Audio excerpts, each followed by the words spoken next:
What is up, guys? Hello, it's me, BJ Kicks, and this is The Hangout. This is the show that we do every Thursday night, usually around 7 p.m. We started at 7:15 tonight because I was a little busy, but it's all good. We're here. My man James is here. What's up, James? With the lightning emoji. Man, we got comic book reports here. Dominic's here. Yo, if you guys haven't checked out the comic book report, check it out. The channel is really awesome. The name pretty much gives away what he does, but he basically does like book reports on comics, like nice detailed reviews, and he's back to making content. So check him out. I haven't checked out his last two reviews, but I need to go ahead and get on that. Let's see. BJ Kicks, man, I remember back when he used to make videos. I just have been in middle school. Good memories. Wonder what he's up to these days. That's funny. Take a week off, and then that's what happens. Let's see. Doug's here. What's up, Doug? And Ultimate Power is also here. Says yo. And what's up, Aku? I like that Venom statue. That's a cool statue. Kev is here. What's up, Kevin? I'm doing well, man. Hope you're doing well. Let's see. YZ250 is in the process of reading Jeff Johns' Aquaman Omnibus. Over halfway done. Took a break to come on the stream. Yo, I appreciate that. Thank you for taking time out of your schedule to watch me talk. Honestly, there's no real agenda tonight. This is one of those like strictly hanging out nights. I think there's a bit of a lag or a lot of a lag. The only way around that would be to use a different camera, and I don't know if I want to do that, but let's see. This is a straight up hangout. So whatever questions you guys have, we can do it old school Q&A style. Works for me. Do I plan on grabbing any of the Spider-Man Omnis rolling out this year? Let's see. There are a few. I got the J. Michael Straczynski Volume 1 and 2. I already own the Miles Morales Omnis that are getting reprinted.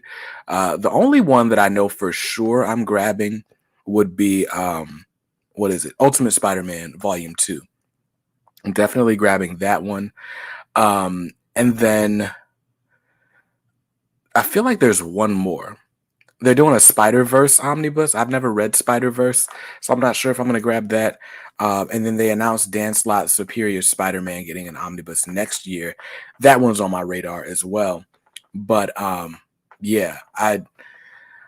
haven't been enjoying a ton of like current Spider-Man, but this most recent one that just started up, with John Romita Jr. and Zeb Wells, I've been enjoying. And I liked the Beyond stuff. It just kind of felt a bit overlong. So I don't know if I'm going to buy the Beyond Omnibus since I bought every single issue that's in there. But we'll see. But you never know, right? Like I buy comics with like disposable money that I get from like side hustles or whatever. So if I have a good month in business and the Omni's just sitting there, I might buy it just because, but it's not on my list of Omnis that I plan to get this year. Let's see. So comic book report, pre-ordered the Miles Omnis. Never read any Miles before, but can't wait. I haven't read them yet either. I bought them last year. I need to read them. Where does Chico Stick rate for you for favorite candy list? My mom loves Chico Sticks. When my mother was pregnant with my younger sister, we're 10 years apart, I would ride my bike to the corner store to get my mother a pickle and a Chico Stick. But no, I'm not a big fan. I'm not a big fan of coconuts, which is hilarious because I love coconut water. Like I could live on Vita Coco coconut water. But yeah, not a big fan of just straight up coconut. I don't know, something about them. I think I had like a weird reaction once as a kid and just stayed away from them ever since. Shadows wants to know what I think of the current Black Panther run. I have not read issue 7. Apparently, a lot of people are up in arms about it. I don't know how many people are a lot, but there was a review that went up on Adventures in Poor Taste, and they just straight up trashed Black Panther number 7. The headline of this article says, Black Panther #7 fails on nearly every level. I've been enjoying it up until now. I haven't read issue 7, but I've been enjoying it. It's T'Challa on the run, but this is my first Black Panther run, so maybe it is bad, compared to other Black Panther runs in the past.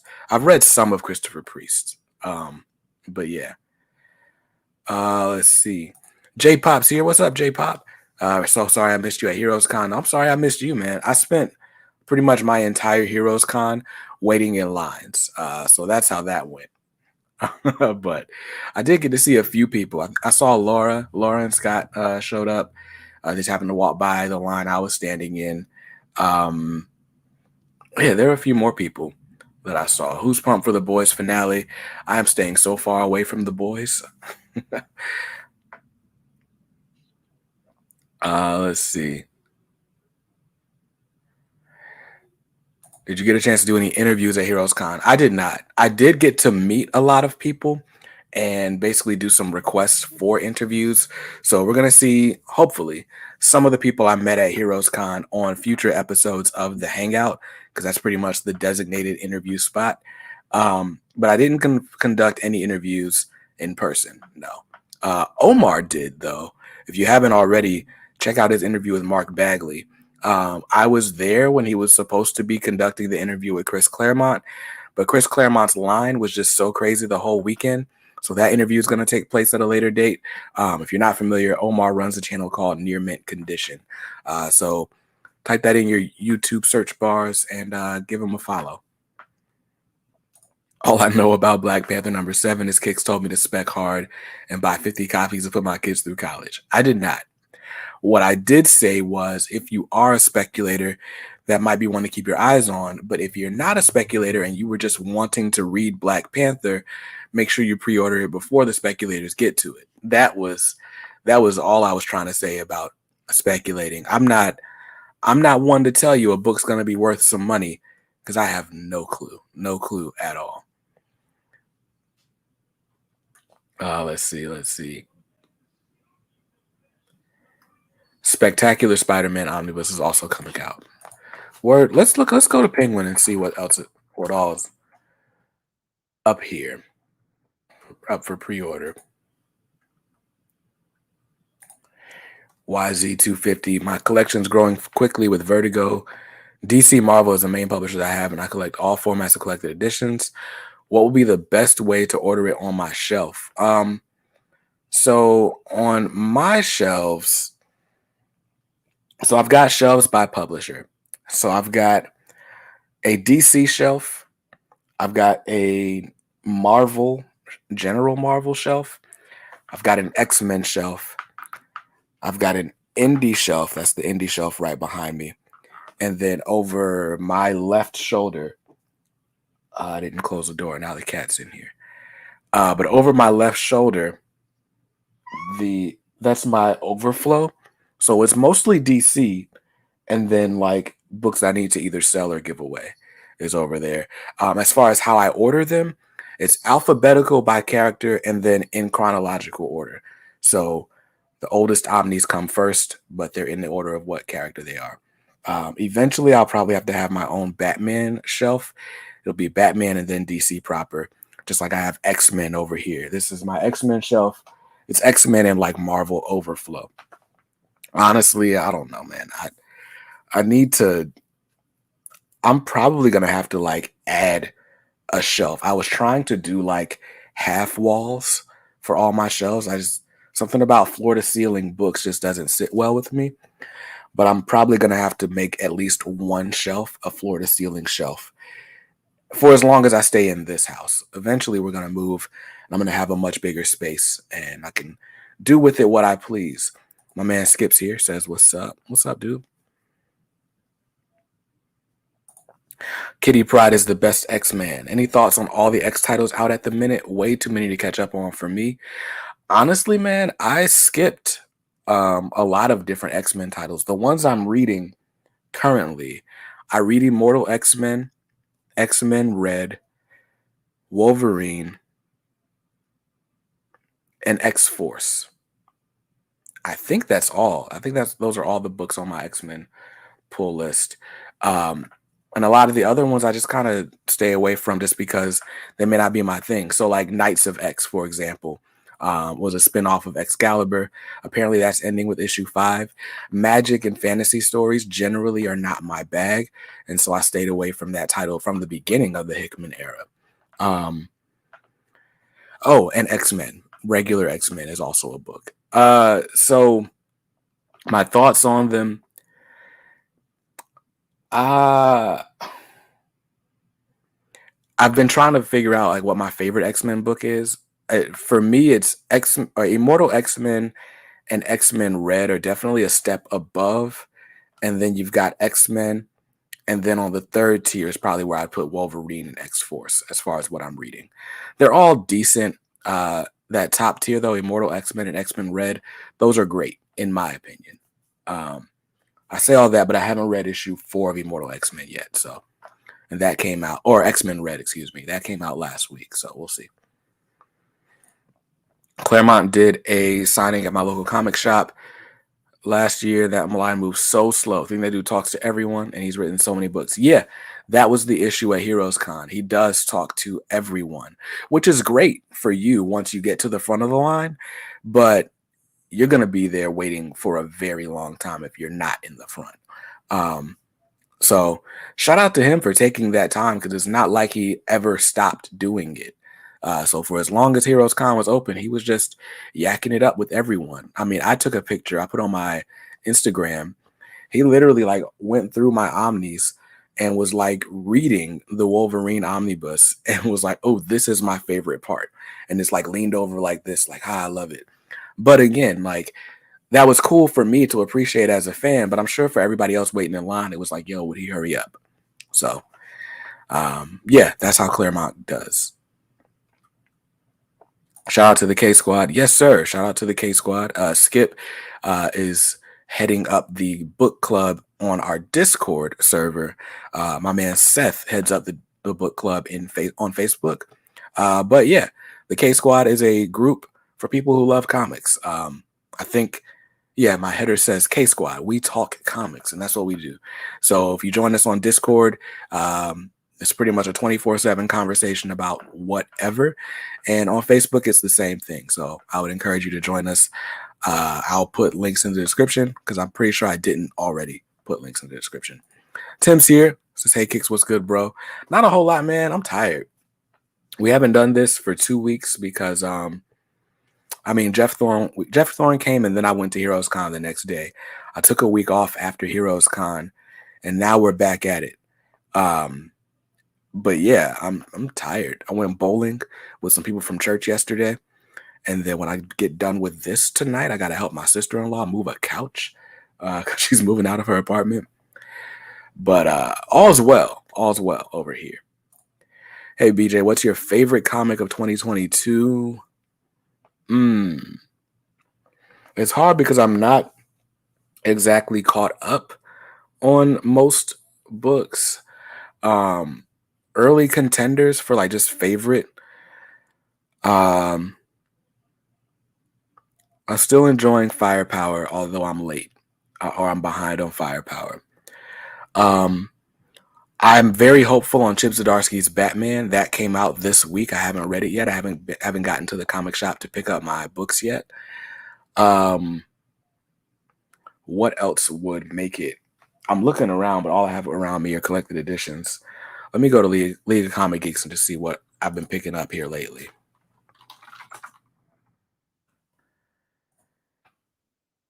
So his favorite titles. Believe it or not, Spider-Man is probably one of my favorite titles right now.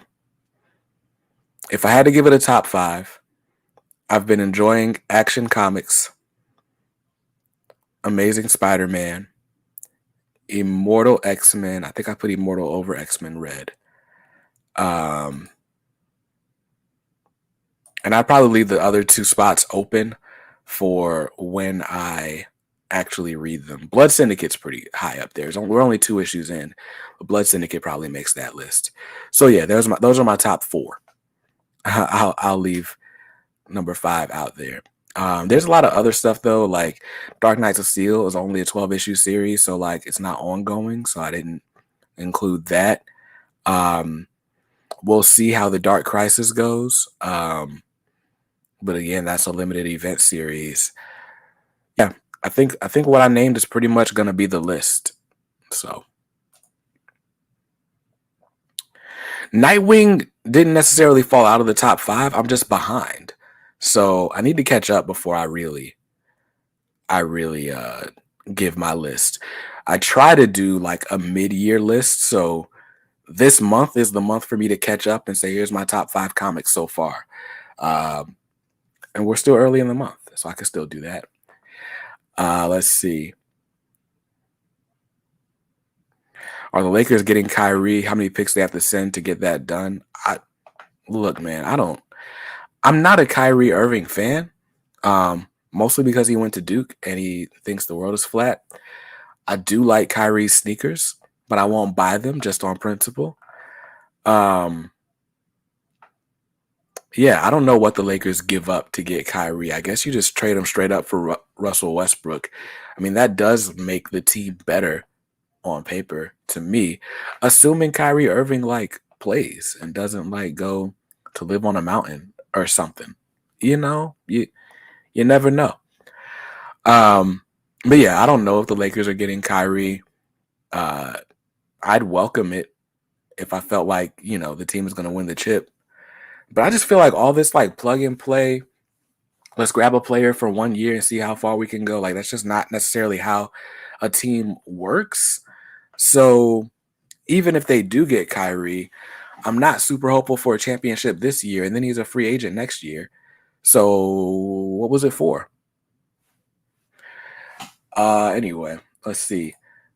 Sean says, "Hey, Kicks, there Milestone Compendium 2. It is coming out next year.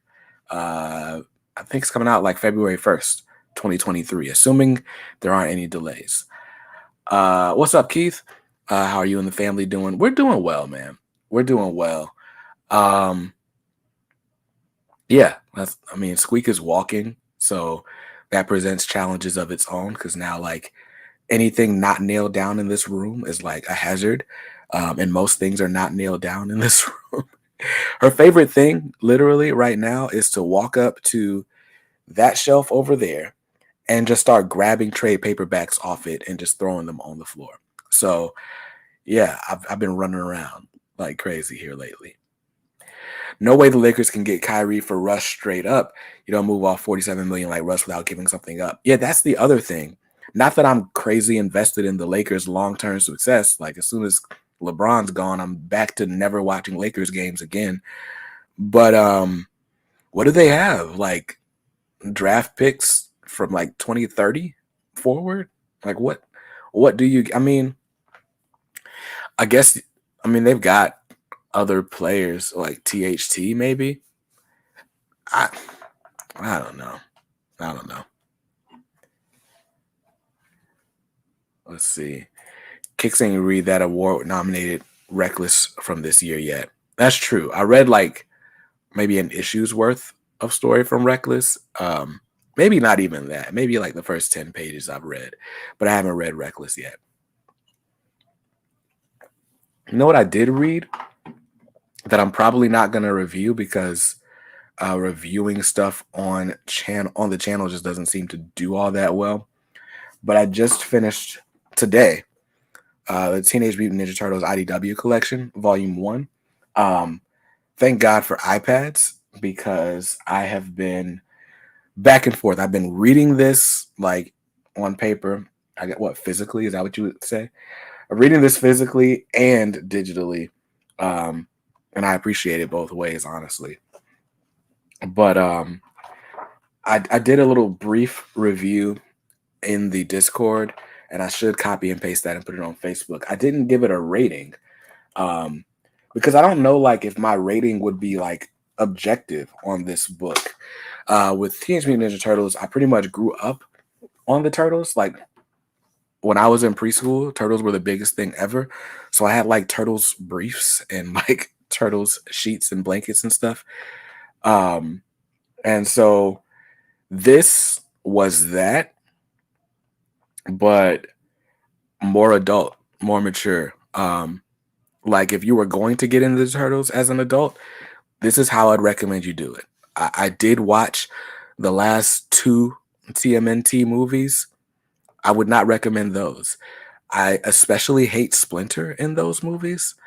Um, but there's a lot to not like about those movies. Like Megan Fox as April O'Neil. It's just like Tyler Perry as Baxter Stockman. Tyler Perry of all people. Anyway, not to rail against TMNT movies, but yeah. So this was like, if you're familiar with the Turtles, the concept of them, I mean, whatever you already know about the Turtles is in here, but it's just more grown up. Like, it's still the same Turtles, you know. Leonardo still leads. Raphael is still cool but rude.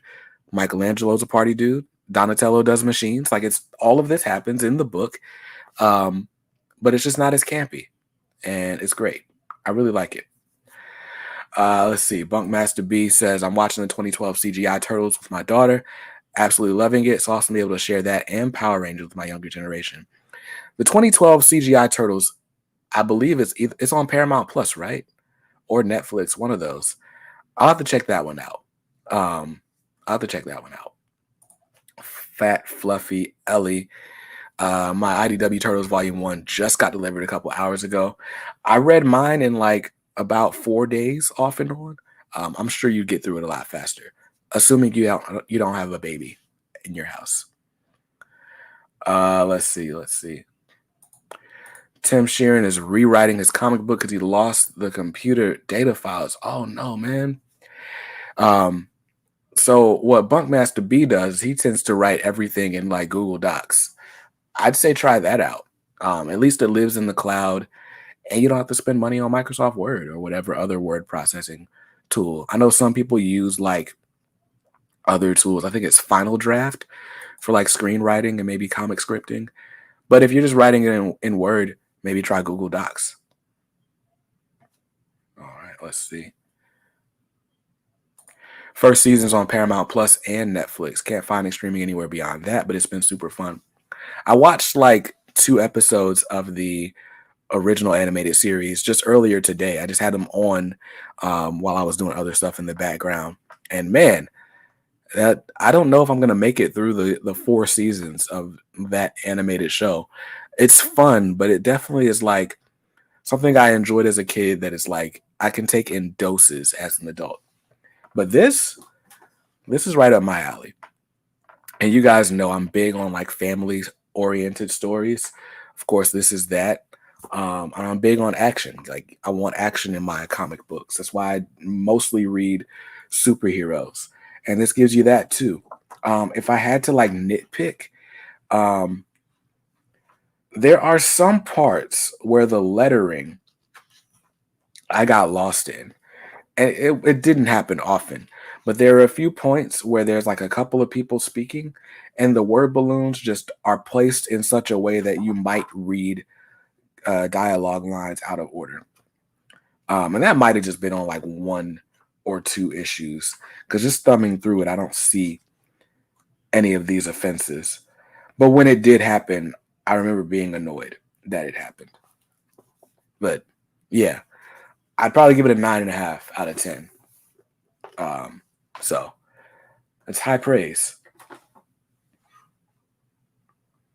Let's see.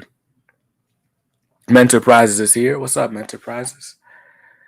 TMNT 2003 is the best animated series. Word.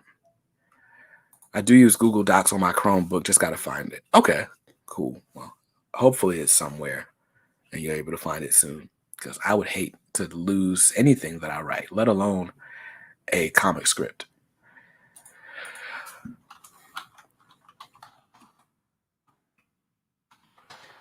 What I especially liked about this IDW run was that like everything um everything made sense to be there.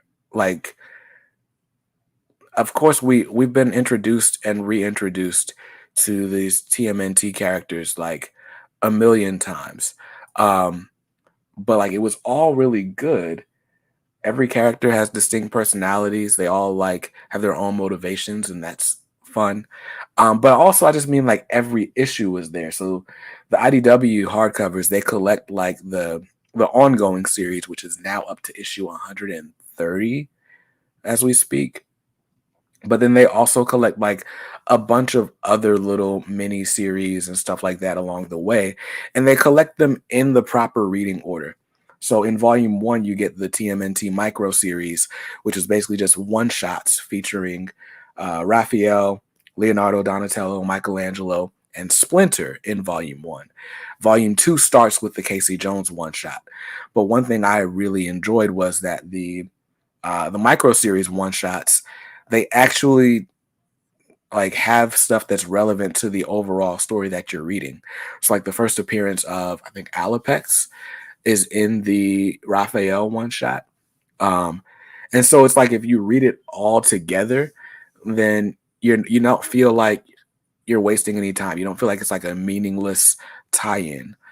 Which is good because chances are if I was even reading TMNT when all this stuff first came out, I probably wouldn't have bought the micro series and stuff. I probably would have only bought the main title. So I enjoyed that fact. Aku is agreeing with James Abel that the 2003 TMNT is the best animated series. This one here, let me share my screen because I was looking stuff up just to see if we were talking about the same one. So this is the one, right? Let me know. Rise of the TMNT will be coming to Netflix on August 5th. Okay, I'll check that out. Any plans to see Thor Love and Thunder this weekend? Probably not this weekend. I'm probably going to sleep this weekend. I have a day full of meetings tomorrow, so that's going to be fun. Okay. This is the series that looks good to me. Like I like the animation style, and the art style, so I'll have to check this one out. I think I've seen a couple episodes of this. When I started dating my wife, my wife and I have been married 8 years this year. But when we started dating, her little brother was a big TMNT fan. I believe this was the series he used to watch. I think it was on Netflix or something. Let's see. The Woke NATO says IDW straight up cray with their pricing on those, and it stinks the discount sites only run up to 30% on them. On the IDW hardcovers, I don't. Well, yeah, I mean, this one's got a cover price of $60, $59.99. I didn't pay that for this one, but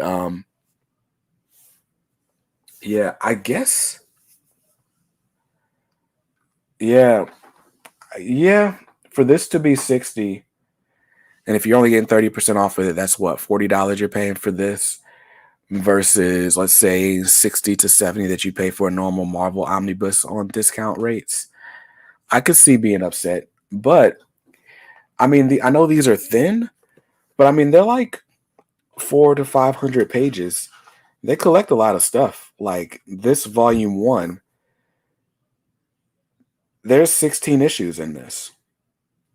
So I don't know. I buy stuff on discount and then I'm using side hustle money to pay for it. So it doesn't might necessarily hit me as hard, or I don't think about it as much because I'm not budgeting for this along with like groceries or rent or whatever.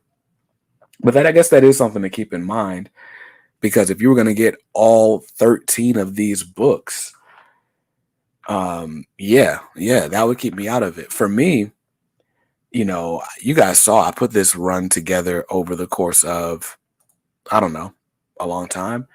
I was able to get, I think, like 9 of the 13 books on Whatnot for like an average of $20 a book.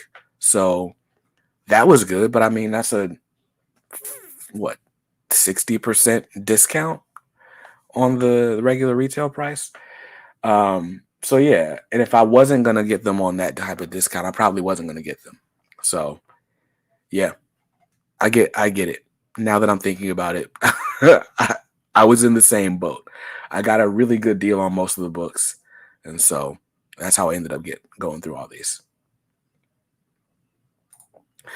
Honestly, OPB's 14 to 17% discount is bad too. Amazon should never be better than them. Yeah, I mean, the issue is that um, OPB doesn't do the volume to make bigger discounts make sense for them. Half the time, if they order a case of books, let's say a case of books is 12 books, chances are 7 of them just kind of sit for a minute. So it's difficult to offer massive discounts if the books are just going to sit. And because, the other big players have been around for so much longer, they've just got that brand loyalty. But who knows? OPB is moving into a new warehouse later this year, so they should be able to order books in greater quantities and maybe get better discounts. We shall see. Let's see.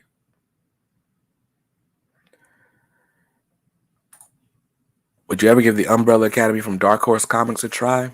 I'm not sure. I know they've got the Netflix show. My wife was really big on the Netflix show for a while there. Um, so I'd probably try it. I'd probably try it digitally. I'm trying, and it doesn't seem like it when you watch my videos, but I'm trying to be more selective about what actually makes it into my house. Because as you can see, I'm like surrounded by books here. Um, so I probably wouldn't just buy it blind, but I check it out on the iPad.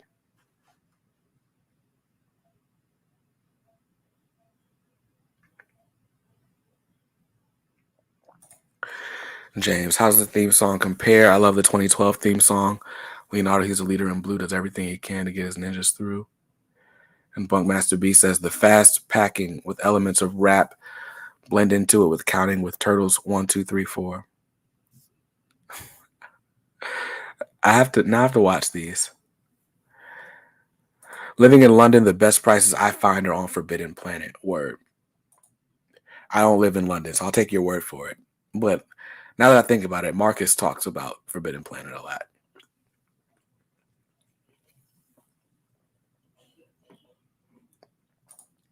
Filmable says, I, I actually just got home from seeing Thor: Love and Thunder, and without spoilers, I can say that it was definitely a movie that was made.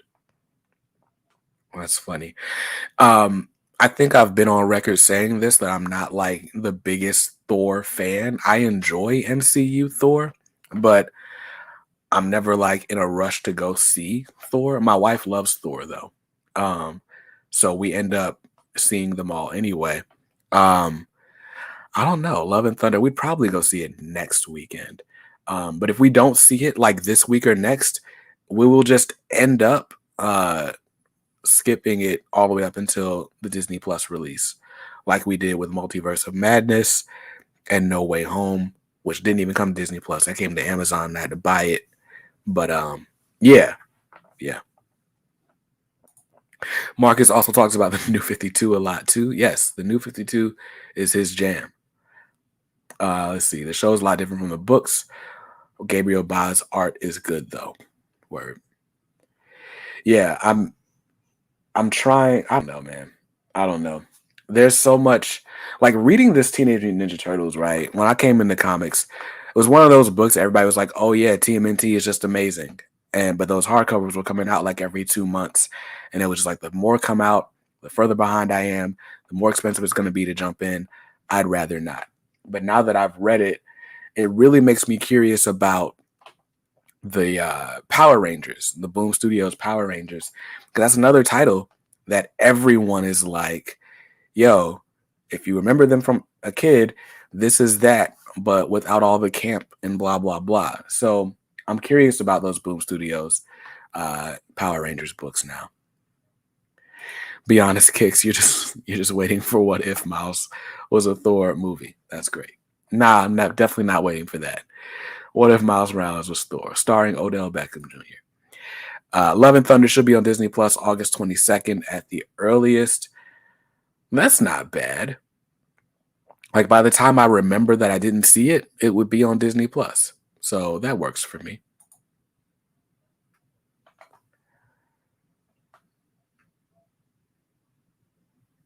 Disney movies have a 45-day window before going to Disney Plus. Yeah, 45 days is not a long time. The only reason I would need to see a movie sooner than that is if I was going to like review it for the channel or if I felt like it was going to get spoiled for me, which I do run that risk. No Way Home was the worst because it took like 3 months for No Way Home to get to anywhere digitally. And I literally had it spoiled for me in my own Facebook group the day before the digital release. So I was a little bit mad about that, but it was all good. Taika is the best thing to happen to Thor since Jason Aaron. Ragnarok is flawless, my top MCU movie. The levity added to Thor was necessary, and it's the first Thor to lean into Kirby's art. I never read any Thor books. I've never read any Thor books. And so I can't speak to that part of it. I enjoyed Ragnarok, but to me, Ragnarok was just Planet Hulk. Or I guess it wasn't.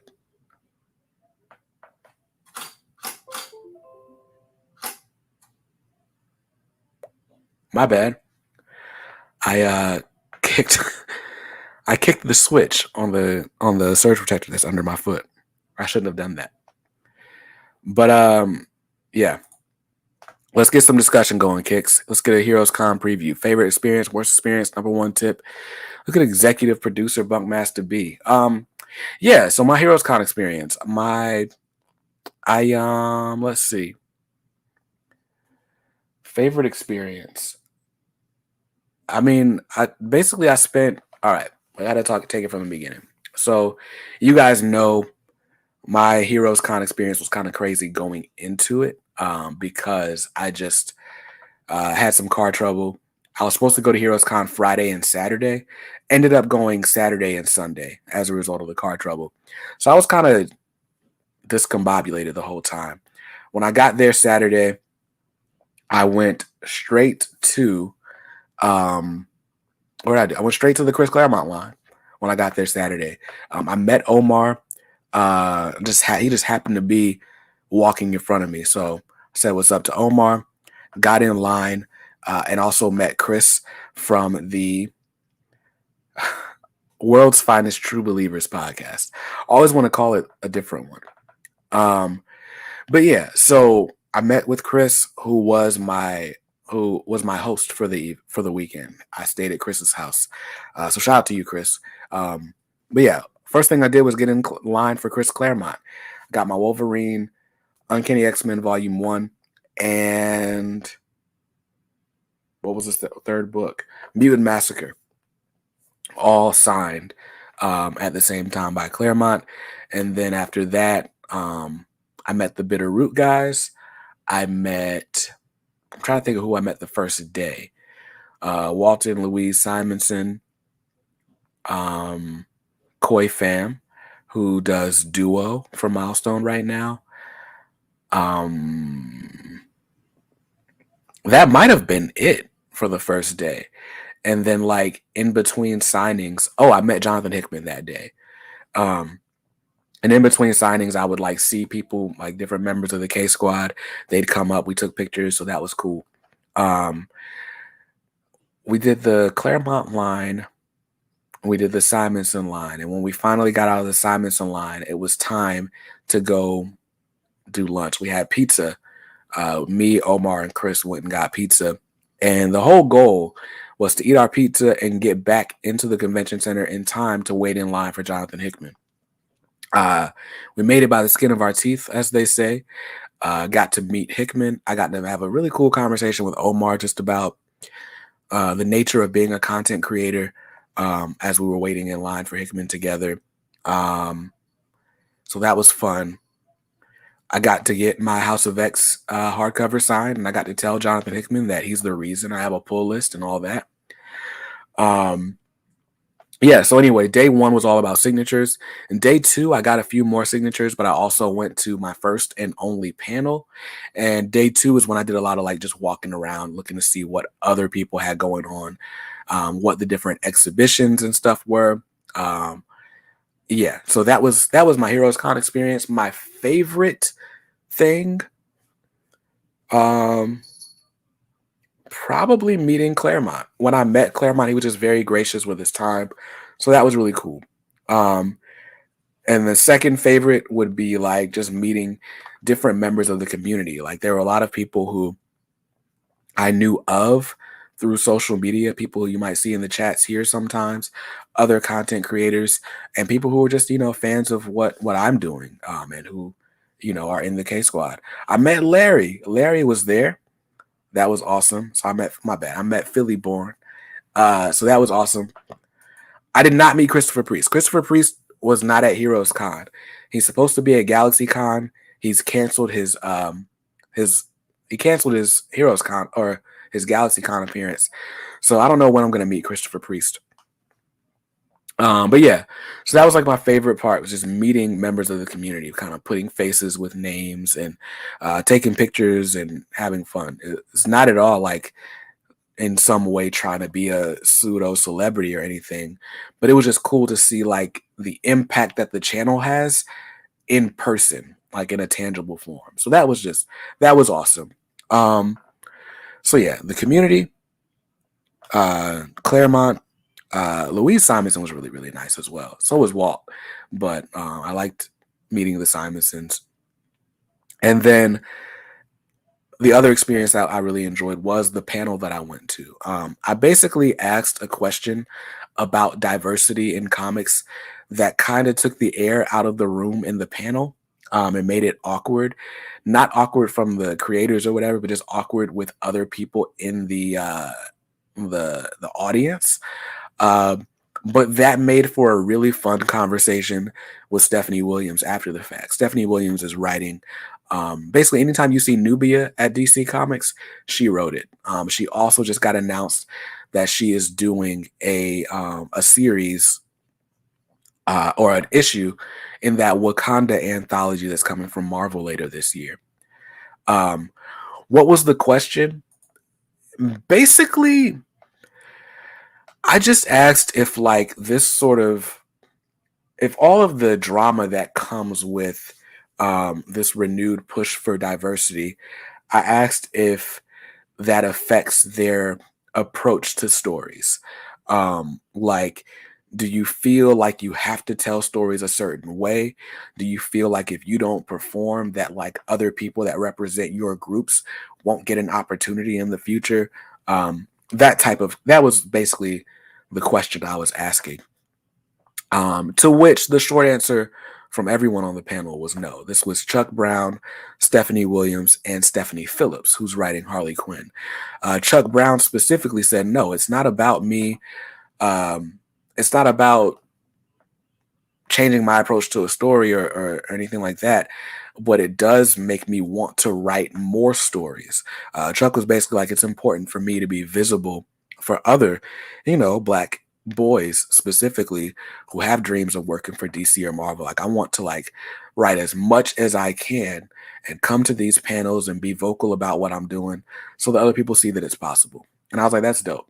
And then Stephanie Phillips and Stephanie Williams kind of had like a different take on the same answer, where they were just saying like, they feel their first obligation is to the character, but just the nature of comics in general mean that every writer is going to have a unique approach to any particular character. So if Stephanie Williams is writing Peter Parker Spider-Man, there's probably going to be something in that book that like other black women enjoy, but it still has to be true to the character. So it's not like her writing Peter Parker is going to turn Peter Parker into a black woman, right? So that it was a fun dialogue and fun exchange that we had. Let's see. Should have asked that writer from What If Miles Morales was Thor. Yeah, he wasn't there. He wasn't there. Doug got to meet a lot of people at Heroes. It was a really great time. Oh, regrets. Do I have any regrets? Yes, I regret standing in so many lines.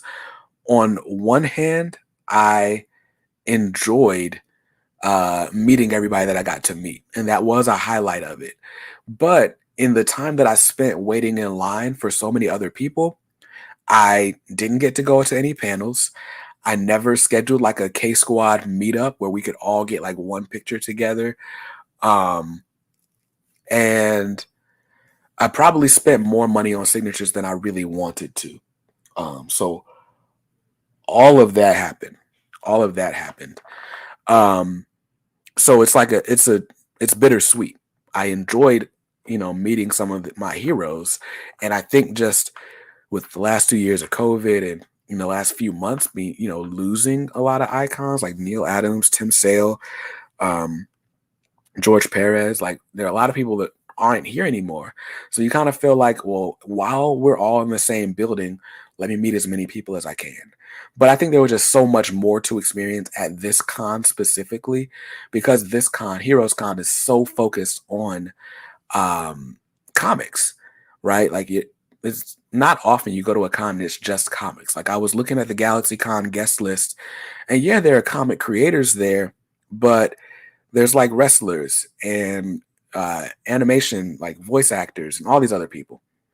But yeah, I wish I had spent a little bit less money and time on signatures and put a little bit more time and money into some of the other things that are unique to the convention experience, right? Real talk, I could go on eBay and just buy books that are signed, but um, it's not often you're going to get to uh, see like all these different collections that people have brought to sell their unique wares. There were a lot of artists there selling prints that I wish I could have bought. It's going to be very hard for me to give a very short overview, and that's why I've been working on this video for so long. My Heroes Con recap in 2 parts is still coming. At this point, it'll be up next week. Tessa's a nerd. Who would you love to meet that you haven't? I would love to meet Tom Taylor. Um, I would love to meet Jim Lee. Who else? Priest. Priest is definitely on the list. And while I feel like I've met Dennis Cowan several times over the internet, I would love to meet Dennis Cowan in person. That's the short list. Pretty much anyone who's ever read or written anything that I read, that's pretty much who's on my list. But yeah, that's pretty much the short list. James Tynan as well. Yeah, James Tynan, Tom Taylor, Christopher Priest, Dennis Cowan. There are others. If I stare at my shelf long enough, I'd find them. Let's see. I'm a massive believer in having a memory and story to sign things as opposed to just sign memorabilia for the sake of it. I agree, which is why I don't regret standing in lines. I mean, the conversation we had with Chris Claremont was awesome. The conversation I had with Louise Simonson was awesome. Everything that led up to me getting Walt Simonson's autograph, these are things that I'm going to remember. I talked to Jimmy Palmiotti about doing milestone covers. That was awesome. So Scotty Young was super awesome as well. So like, I don't regret meeting these people. I really wish I had spent all 3 days. I feel like if I had spent all 3 days at the con, I'd be able to do everything I wanted to do. But yeah. Did you buy any books? What books did you want to buy but didn't? I did. I'll show you what I bought. Hold on.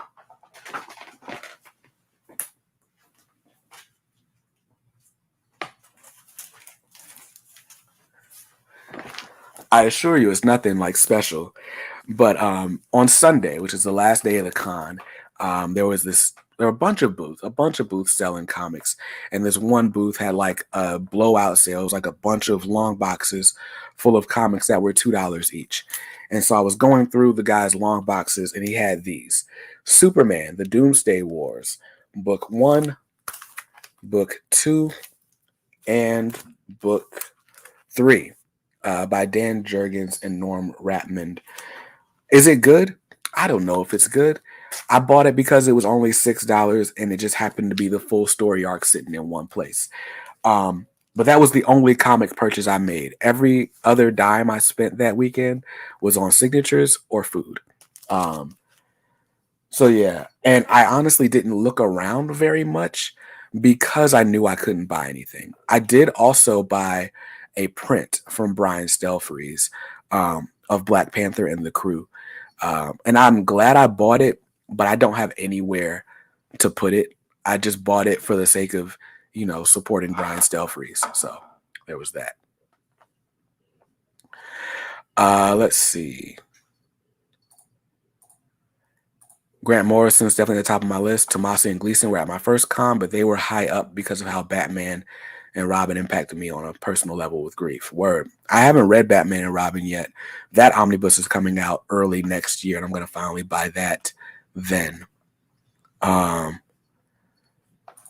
Let's see. I'm going to cons in Columbia and Myrtle Beach. I'll enjoy going, but nothing beats those 3 days in Charlotte. Word. Yeah, I had a lot of fun.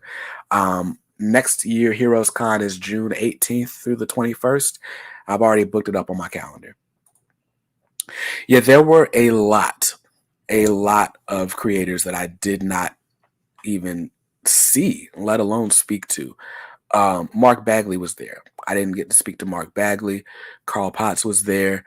Who else did not meet? Daryl Banks. Daryl Banks is one I really regret.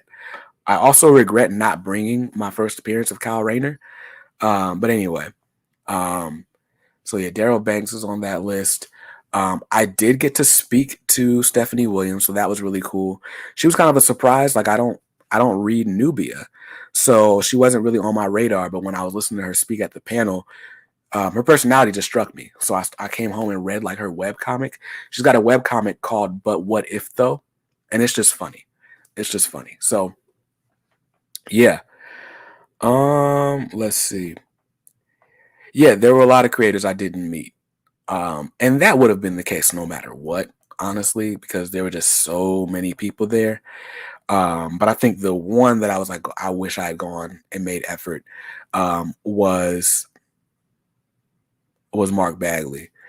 And then I missed the Bitterroot panel where they announced the new Bitterroot series. Now, I did get to talk to David Walker and Chuck Brown and Sanford Green separately later on, but I wish I had been at that panel because they straight up asked me, like, hey, are you going to come to the panel? And I was like, I'm going to try. And I didn't get to go to the panel. So I felt like that was a missed connection, but I did get to reconnect with Chuck Brown later. And he did say he's down to be on the channel, so that'll be fun. Jay says, I got all those Nubia comics. Word. Yo, I love that profile picture. That is Icon and Rocket as drawn by Jim Lee in the Milestone Return special. I saw that original art on eBay, but I don't remember how much it went for. I certainly didn't buy it. But yeah. D'Artagnan Biggs, hope I'm saying that right, says that's cool. Word. The other day I bought the first 35 issues of The Walking Dead Deluxe because I straight up refused to buy them when I have the Omnis, but I want to do like you're doing with them. Pretty happy I got them for $60. Yeah, it's not bad. It's not bad at all. Have you read Victor Lavelle's Destroyer? No. Is Victor Lavelle, is that the same guy that did Eve? Because I was enjoying Eve. And I believe he's also doing he also was doing Sabretooth. That's the one. Next year is June. No, it's June. Where's my poster? I believe it's the 18th through the 21st. Give me a second. I can check my email for you. Because I definitely am still on their email list. All right. Heroes Con will return June 16th through 18th, 2023. So yeah, go ahead and book your hotel. You tweeted a shout out to some creator and mentioned she was cool even when your question sucked the air out of the room. Who was the creator and what was your question? Oh, so yeah, that was Stephanie Williams. And that was the whole diversity in comics question. Like how does the representation, right? On the representation in comics, you've got characters that are, different backgrounds, persuasions, and so on. But then also they're being written by creators from backgrounds that you haven't normally seen in comics. And so I just asked if those creators felt any pressure, with being like the only representatives from their groups in comics, and does that affect their approach to stories? And she gave a very real answer. But yeah, she happened to be friends with Danny, So after the fact, when I'm chilling with my boys from the Fourth Wall Comics booth, she came over and we talked about it a little bit more. And she was laughing about how she just felt the air leave the room when I asked the question, but that she had no problem with me asking the question, so that was cool.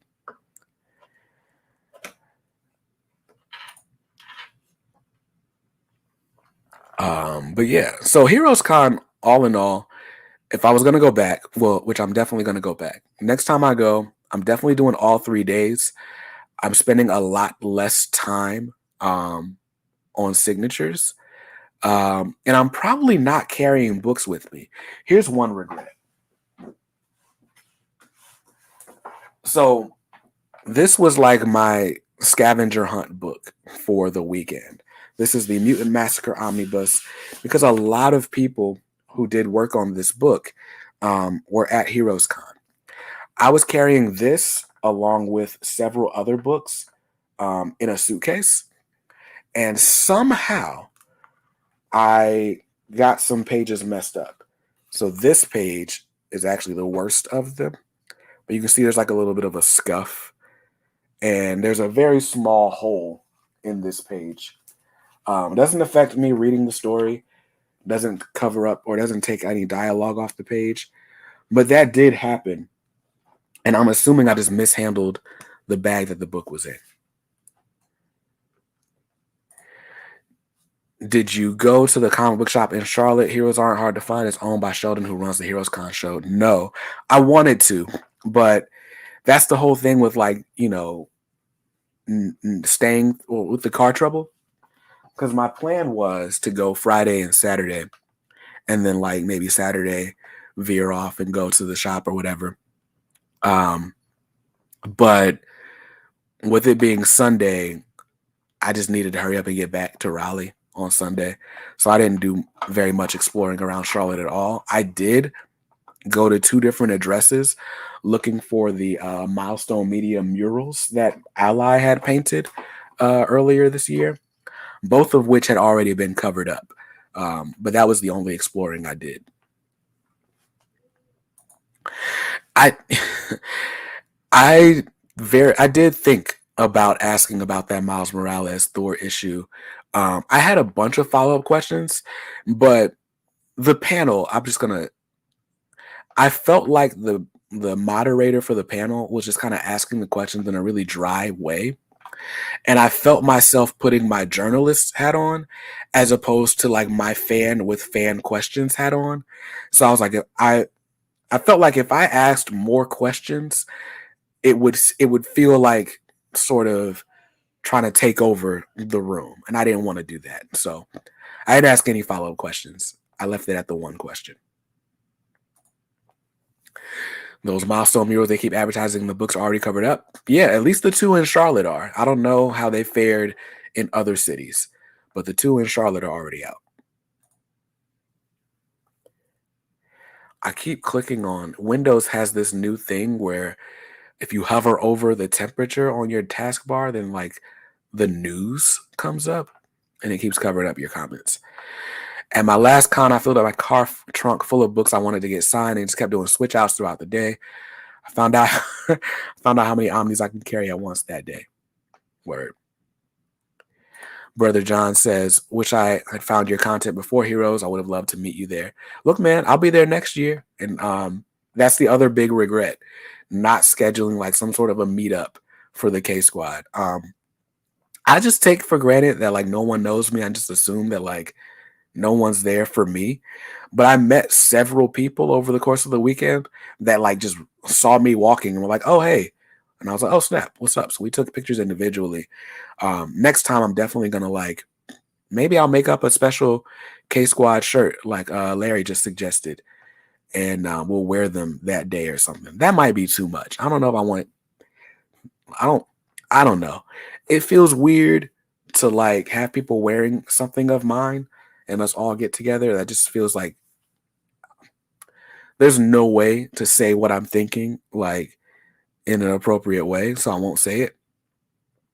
But it just feels like living in your own hype a little too much. But I do still want to like have some sort of community meetup.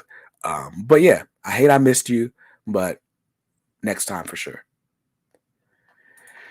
That issue is probably the most ludicrous book I've read whilst collecting comics. I've never seen something so poor. Yeah, it just wasn't a good book.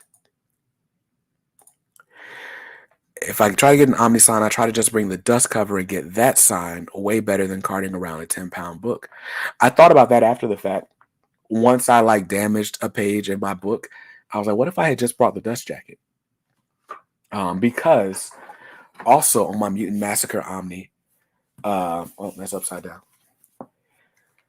Walt Simonson signed over here, which is going to get covered up by the dust jacket. So there you go. Larry says, wear the shirt, take the pictures, and take it off. Word. But if you go to comicsaredope.com, right? And go to like the shop page, the merch that I have there, I designed it a specific way so that it doesn't necessarily need to be about me. So like the disapproved by the comics code shirt. I think that's a great shirt to wear. And it's really just about your comic fandom and it's not about me. So like if I was gonna say like, hey, let's all wear this shirt, it'd probably be that, not necessarily a K Squad shirt. I'll show you guys the shirt. So yeah, this is the disapproved shirt.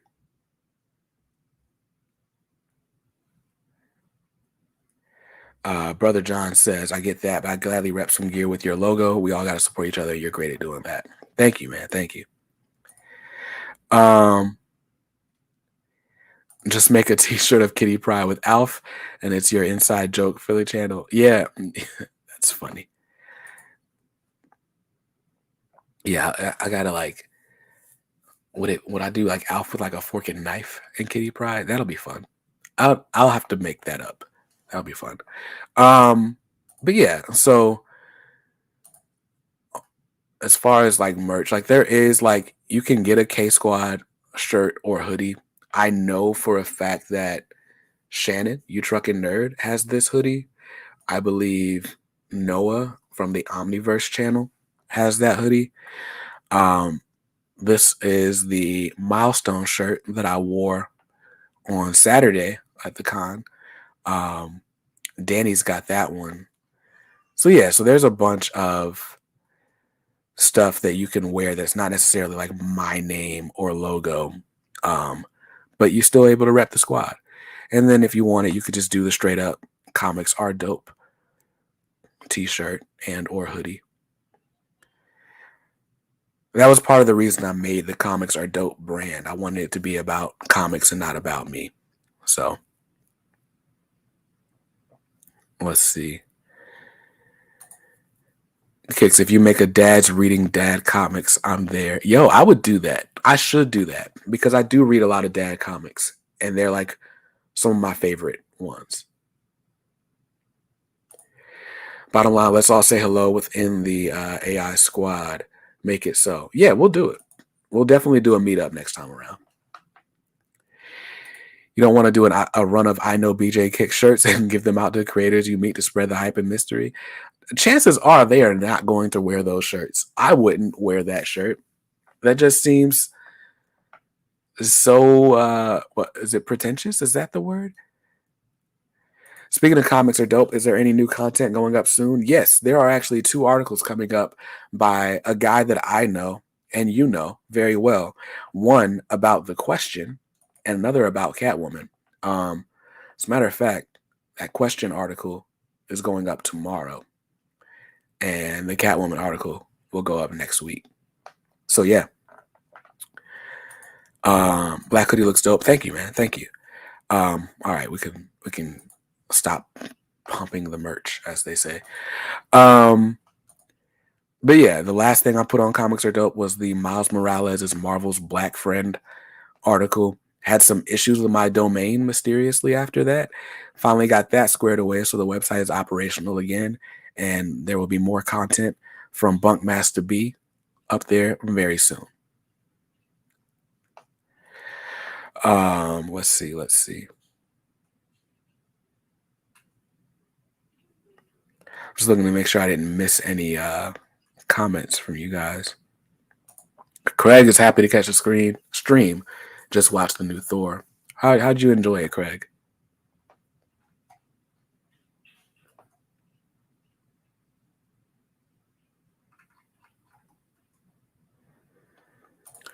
Let's see.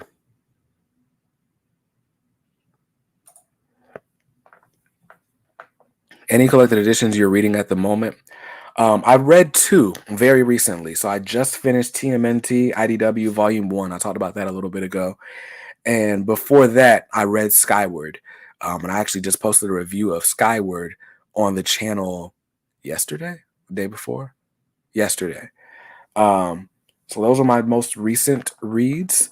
The next up on the list is Uncanny X-Men Volume 2. But I might squeeze in Reckless before that, just to appease my man Skip. And also because I know Uncanny X-Men Volume 2 is going to take me a little while. So I like having a few different types of stories under my belt. All in all, I'm trying to read a lot more than I buy for the second half of 2022. So I like knocking out these indie books quickly. Another book that's on my radar to read soon. I bought all 4 volumes of the Superman Man of Steel by John Byrne hardcovers. So I want to try to get through volume 1 of those sometime soon. Anything else?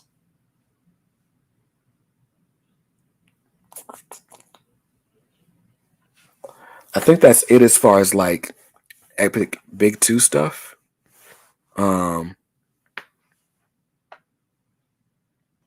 Yeah, I'll probably read like some one-shot stories, like All-Star Superman is one. A lot of the Batman I have is straight up Omnis, but maybe Gotham by Gaslight or Planet Hulk. Planet Hulk looks like a quick read, but yeah. Linux Computer says, "What's up, BJ? New to the channel. Does your wife share any interest in your comic hobby?" Yes and no. My wife really liked Moon Knight. My wife is a big MCU head, so we go to the movies and watch every MCU movie together. And since we got HBO Max, she really enjoys the all the DC animated stuff. So she enjoys superhero content.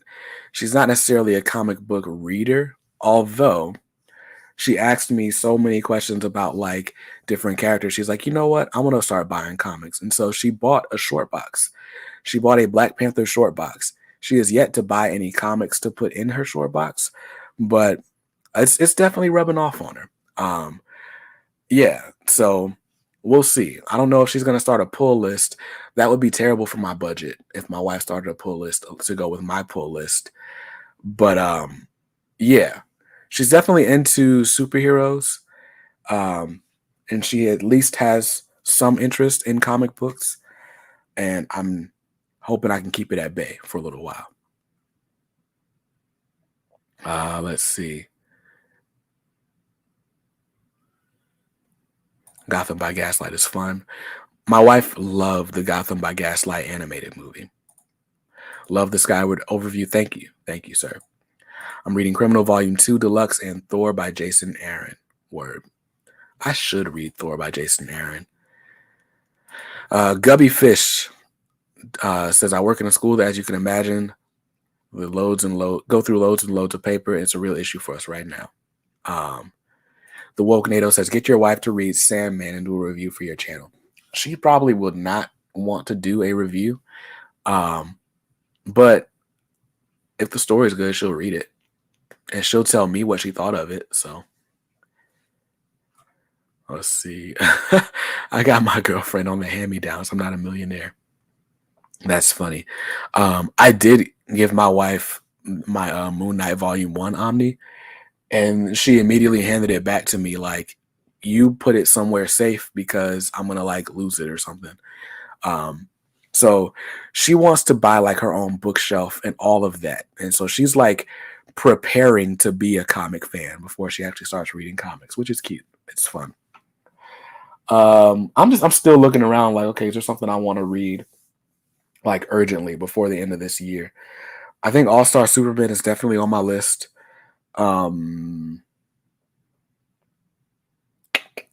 Yeah, everything else I have is just like a massive book. So if I get through the 4 Uncanny X-Men volumes before the end of this year, that's a win. Everything else will probably be like indie stuff. So if I make it through the first Reckless book, I'll probably make it through the other 3 very quickly after that. I definitely want to read at least 2 more volumes of the TMNT. And at some point, I want to jump into both Criminal and Animosity. I don't know if all of those get read before the end of this year, since I am still buying single issues every week. But yeah, that's what I've got going. Let's see. Your wife did watch at least part of the Snyder Cut. My wife watched the whole Snyder Cut multiple times. I still have not seen the whole Snyder Cut in one sitting. I'm sure I've seen the whole thing, but not all in one sitting. Craig Stewart, having your wife also buy comics is probably going to make you feel better about how much you buy, I'm sure. Not necessarily. Not necessarily. Let's see. Have you read Why the Last Man? No, I've not read Why the Last Man. Let's see. Still reading through Fantastic Four Volume 1 by Lee and Kirby. How is that? I don't read a lot of Silver Age stuff. I thought about jumping into Spider-Man from that era, but I ultimately decided against that. Yeah, how's Fantastic Four? I've heard it's some of the better Silver Age stuff, but yeah, I'd love to know how that's going for you. While I continue to look.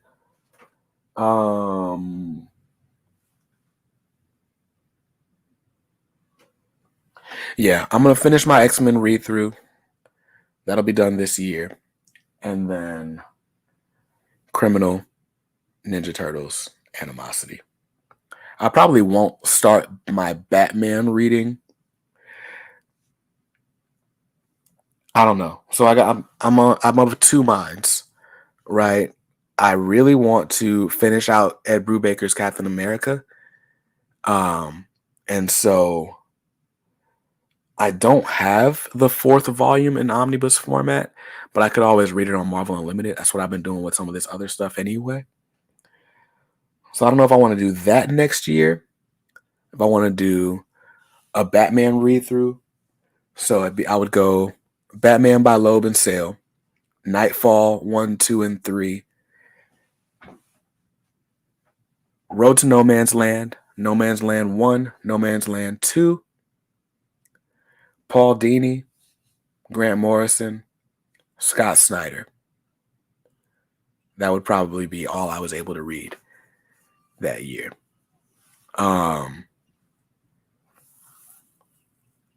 That's a lot of Batman. So I don't know. Yo, unless I quit my job, there's no way to keep like ahead of the collected editions because every month new ones come out. But if I quit my job, I can't buy them. Fantastic Four has been pretty good. I'm about 17 or so issues in. Word. That's definitely the classic FF. Got that Omni for my birthday a few years ago. Nice.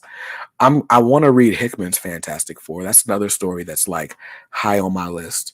Like Hickman's Fantastic Four, JMS's Spider-Man.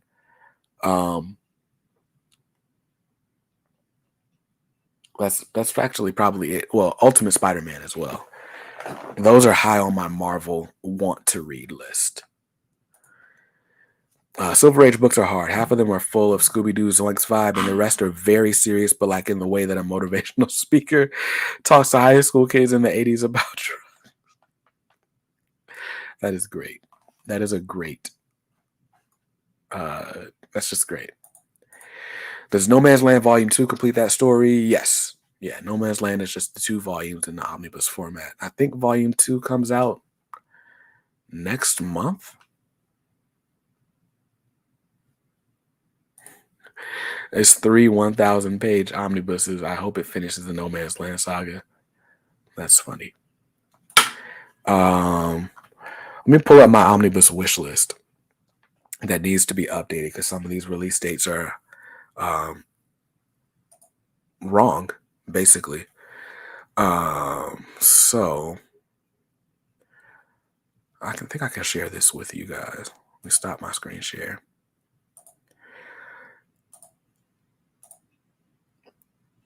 And bang. So my upcoming omnibus wish list for the third quarter, so in July, August, September of this year.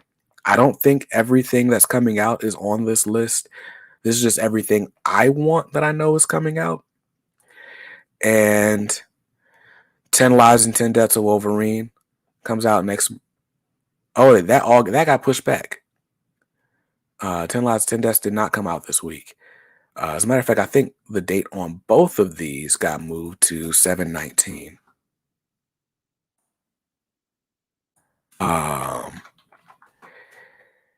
52, that must have gotten moved back as well. You know what? Let me stop. Let me not get into release dates right now. But did I put No Man's Land Volume 2 up here? I didn't. Let me go to Penguin to see when No Man's Land Volume 2 is coming out.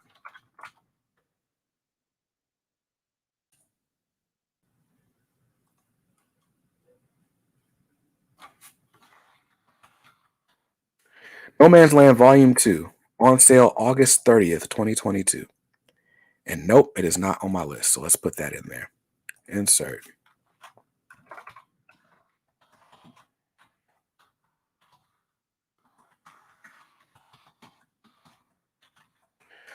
The retail price on this $150. Don't count on it. Oh, I don't know what OPB's price on that's going to be. A $150 book would usually be somewhere between $80 and $90. I'll just put $83. And I have not ordered it. So yeah. Yeah. We'll see. Why is that? I don't like this formatting. I'll fix it later.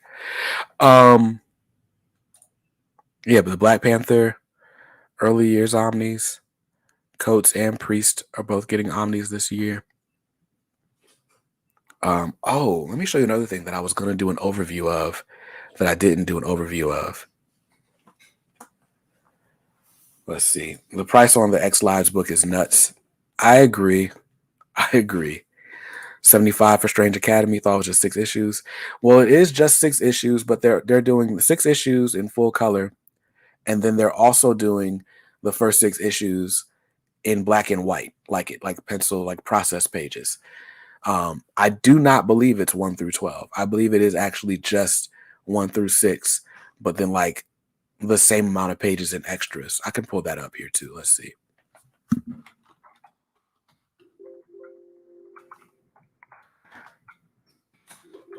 Did I take Strange Academy off my pull list?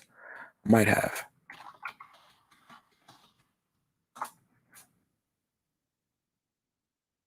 Strange Academy First Class hardcover. Coming out September 13th. Cover price is $75.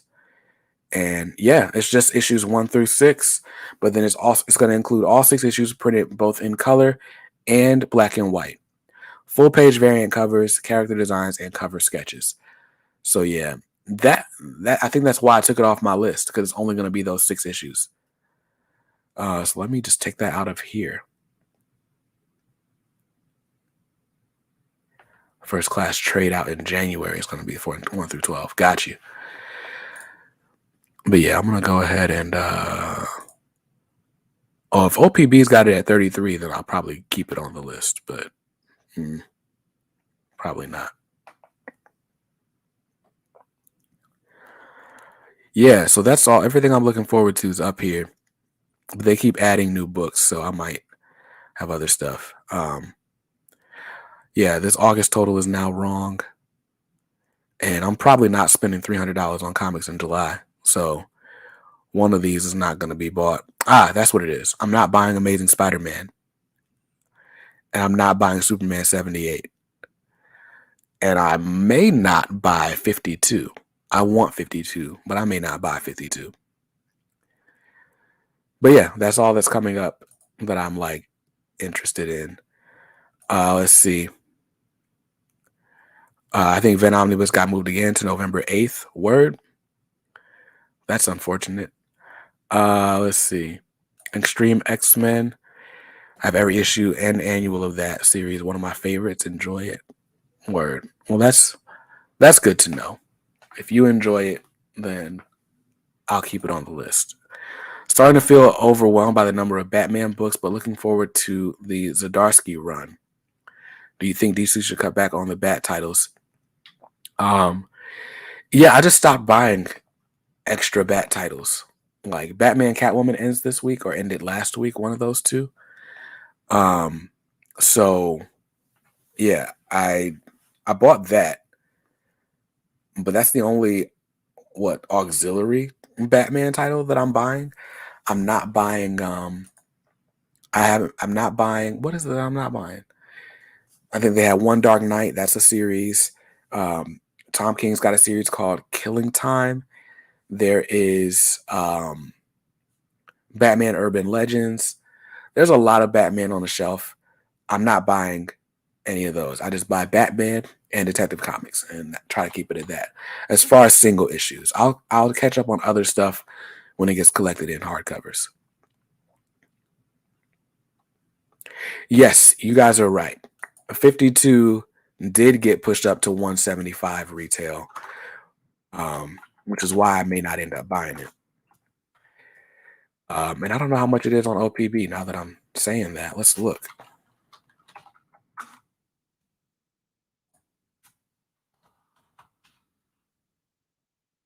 $105.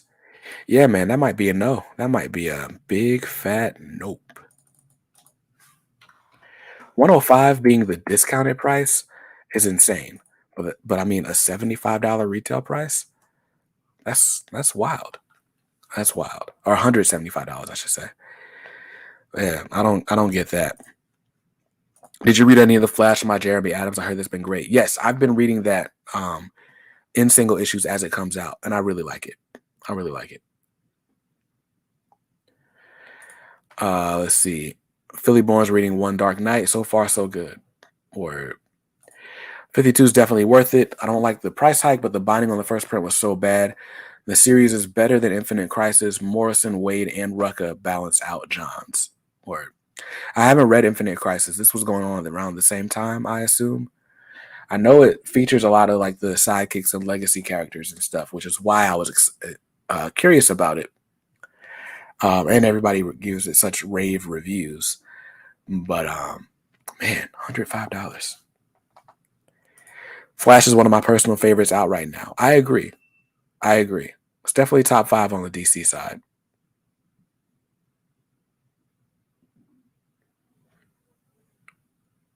Infinite Crisis leads to 52.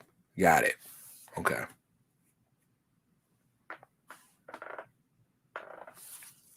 Something else I wanted to show you guys. I think I'm going to do an overview for this, but I did buy this last week or this week. I bought it when I got back from Heroes Con. This is the Black Panther. It's the Penguin Classics Marvel collection. So they did one of these for Black Panther, Captain America, and Spider-Man, collecting a bunch of early stories. So this, what does this collect?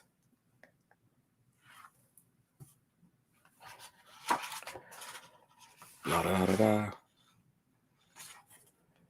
Of course, it's not going to tell me. Oh, wait.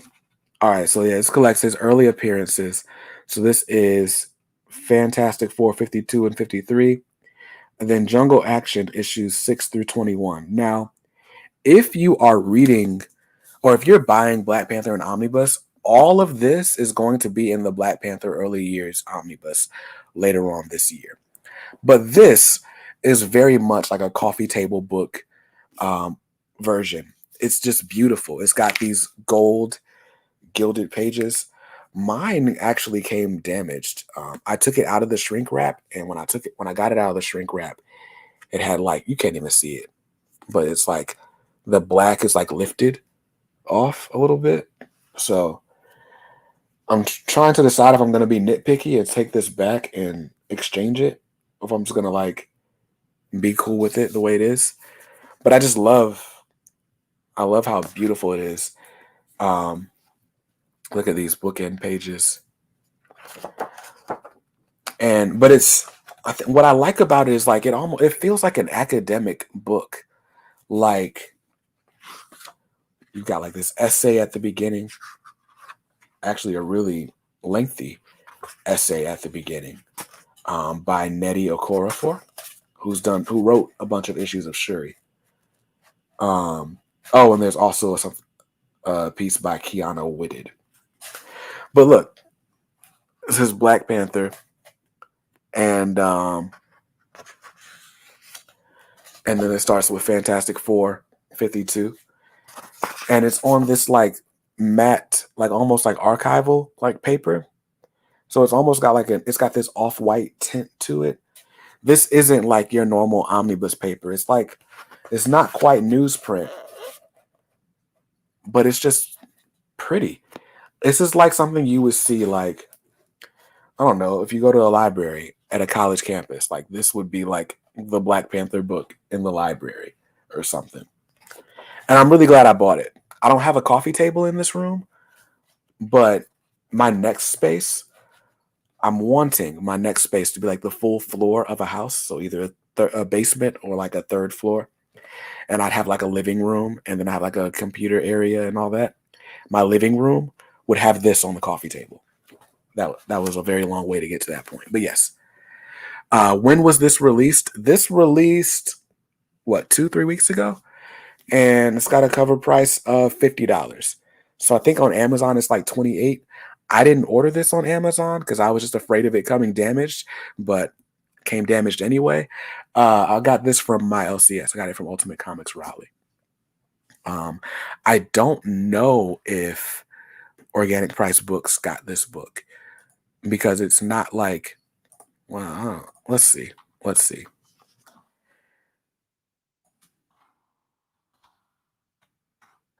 Oh, OPB did get it.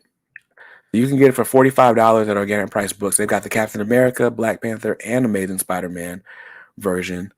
So yeah, you can grab that. I might end up getting another copy just because this one has a slight bit of damage on it. We'll see. Seems pretty reasonable to me. Yeah, it's not a bad price for this. I mean, this is absolutely a showpiece. Like, the only thing missing would be like a red ribbon, a ribbon to mark your place in the book. But I just really, really like this. Jungle Action featuring the Black Panther.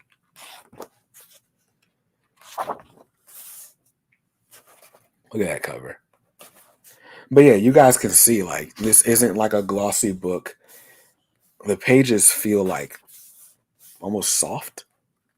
That the colors are muted. So like I feel like these colors won't look the same when the omnibus comes. They look muted, especially like if I'm looking at it digitally on Marvel Unlimited. This is a very, very cool collection. Let's see. Below Zero says, does it have a good eye? You could put a ribbon on yourself. It's not hard. You can't really see on camera, but I think the eye is decent. The little ribbon on it is black, so it's hard to see.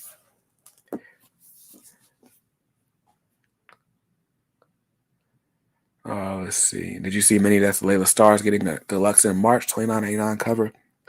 That's not a bad cover price on that. Well, that series went, what, 5 issues? 6? Yeah, I don't know. That I'm only interested in the Black Panther one. I wouldn't need to get these as something I'd be collecting. But for people who like them, I'd say, jump on them. I don't remember. I wonder what color gilded pages the others have. I think Captain America's blue and Spider-Man is, or maybe they all have gold pages. I don't remember. Might have to get those three. Word. Let's see. Let me check the time.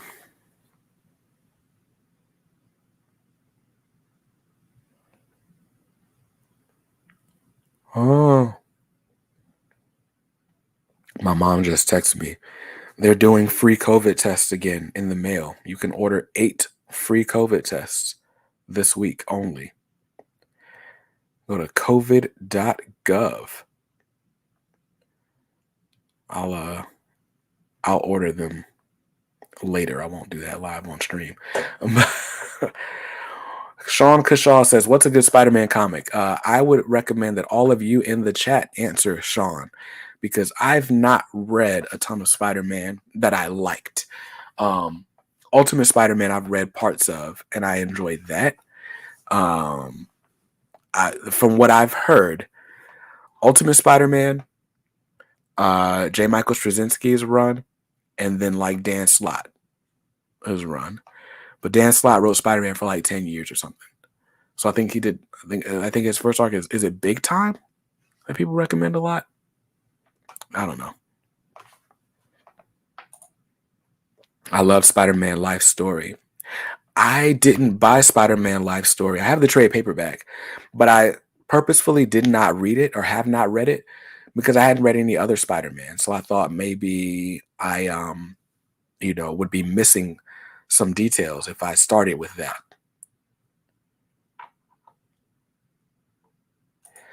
Wognado says Miles is the best Spider-Man. Skip Parker, but start at JMS if you must read him. That's a hot take if I've ever heard one. I enjoyed Peter Parker growing up. I haven't been really enjoying his stuff lately. So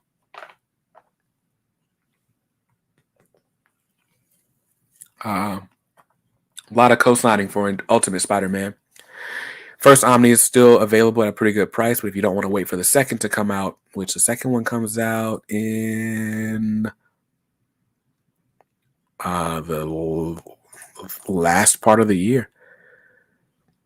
Ultimate Spider-Man Volume 2 right now is scheduled for the week of Christmas.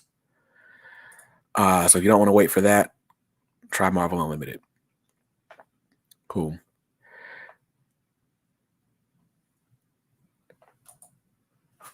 All right.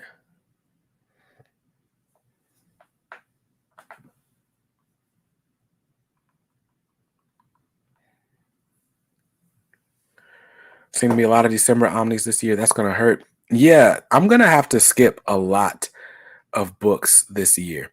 The X-Men animated Omnibus, that's probably the first one to get cut, even though I really want that one. Ultimate Spider-Man Volume 2, Avengers by Hickman Volume 1. The Batman Catwoman hardcover I could probably skip. It probably won't sell out. Superman Birthright Deluxe Edition.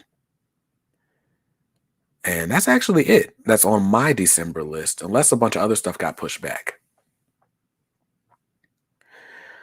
Let's see. December books will get delayed for sure, I'm sure.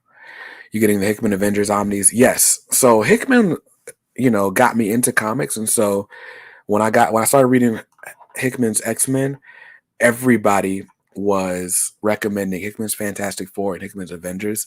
So I want to get those completed. I started reading Hickman's Avengers and Comixology Unlimited a couple of weeks ago when I was trying to decide what I wanted to read before I get back into X-Men.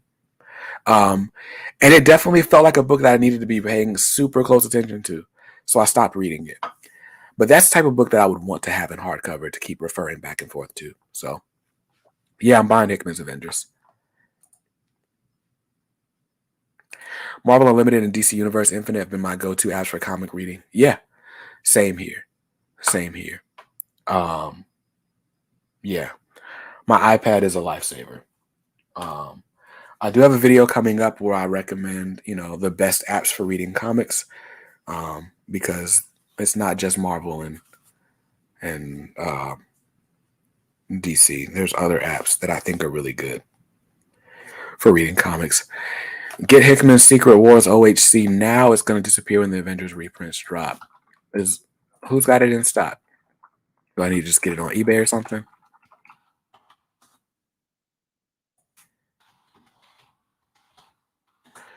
Type it in on eBay, see what comes up. Secret Wars OHC looks like somewhere around $80. I'd be able to find it. Got a bunch of people selling it overseas. Sheesh, there's only 2 copies on eBay right now, and neither of them are in America. Do you use Comixology? I do. That's where I read TMNT.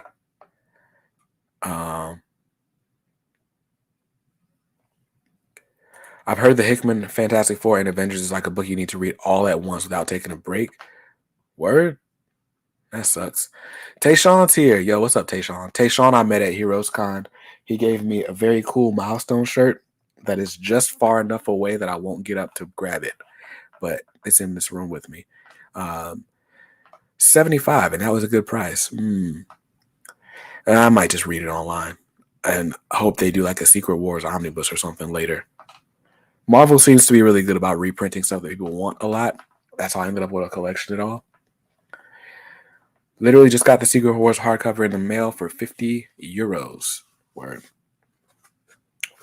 Well, guys, I hate to end this abruptly, but we are creeping up on 9 p.m. and I got another gig I gotta do. I gotta go help my sister-in-law move. But I really appreciate you guys being here and just shooting the breeze with me, as they say. We didn't have a topic. We had fun. We talked Heroes Con. We talked Black Panther. I showed you that really awesome hardcover. So we got a lot done. It was a nice one. Thank you guys for hanging out with me. Next week, I'm sure we are going to we won't have a guest. I don't think we have a guest next week. Just Ant-Man. Yes, there is Spider-Man 2099 is getting an omnibus next year. Ultimate Comics or Ollie's probably has a copy. It got liquidated a while back. I'll check. I don't think I've seen Secret Wars and Ollie's, but I'll check with Ultimate. Between the 4 locations, they probably have one. But yeah, thank you guys for watching the stream. Hope you guys stick around. We got fun stuff coming to the channel very soon. And I'll see you in another one next week, same time. See you guys. Hope you saw something you liked. If not, that's cool. You can always buy what you like. Just make sure you read what you buy and be nice to others, because kindness makes the world go round. Peace.